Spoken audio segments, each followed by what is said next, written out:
Hello, ಎಲ್ಲರಿಗೂ ನಮಸ್ಕಾರ. ಈಗ ಒಂದು ರಂಗೋಲಿ ಹಾಕೋಣ. 15ರಿಂದ 2 ಮತ್ತು 3. ಮೊದಲಿಗೆ ಹೀಗೆ, ಮತ್ತು ಇಲ್ಲಿಂದ ಈ ಥರ ತಗೊಳ್ಳೋಣ. ಮತ್ತು ಈ ಕೊನೆಗೆ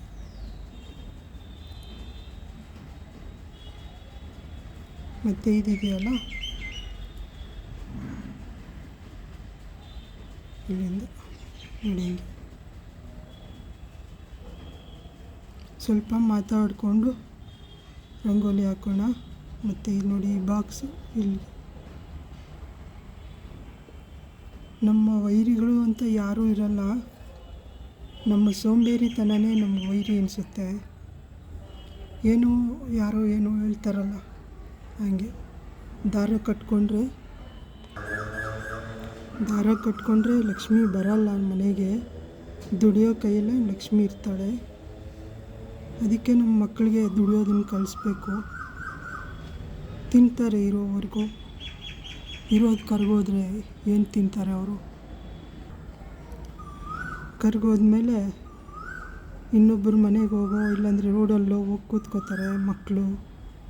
ಅವಾಗ ನೋಡಿದವ್ರು ಏನು ಅಂದ್ಕೋತಾರೆ, ಇವ್ರ ಮಕ್ಕಳಿಗೆ ಬುದ್ಧಿ ಸರಿಯಾಗಿ ಕಲಿಸ್ಲಿಲ್ಲ, ದುಡ್ಕೊಂಡು ತಿನ್ನೋದು ಕಲಿಸ್ಲಿಲ್ಲ ನೋಡಿ ಅವ್ರ ಗತಿಗೆ ಅವ್ರ ಅಪ್ಪ ಅಮ್ಮನೇ ಕಾರಣ ಅಂತ ಅಪ್ಪ ಅಮ್ಮ ಆದವರು ನಾವು ಅನ್ಸ್ಕೋಬೇಕು.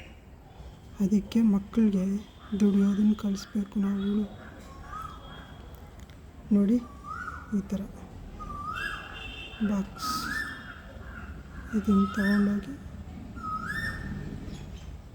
ಹಿಂಗೆ ಇದಕ್ಕೆ ಸೇರಿಸ್ತು. ಇದನ್ನು ಹಿಂಗೆ ನಿಲ್ಲಿಸ್ಬೇಕು.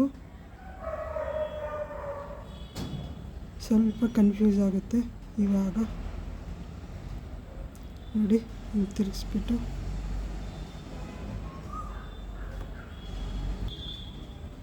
ನೋಡಿ ಈ ಥರ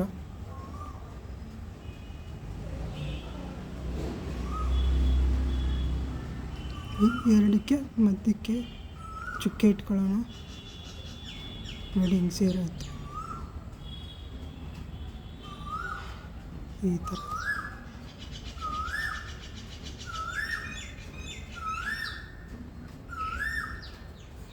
ನೋಡಿ ಹಿಂಗಾಯಿತು. ಈ ಮಧ್ಯೆ ಜಾಗ ಇದೆಯಲ್ಲ, ರಾಮನವಮಿ ಹಬ್ಬ ಬಂತು, ರಾಮ ಅಂತ ಹಾಕೋಣ. ಜಾನಕಿ ರಾಮ ಅಂತ ಬರೆಯೋಣ.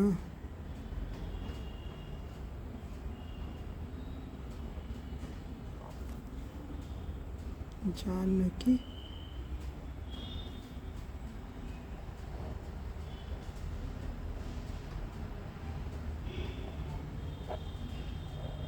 ರಾಮ.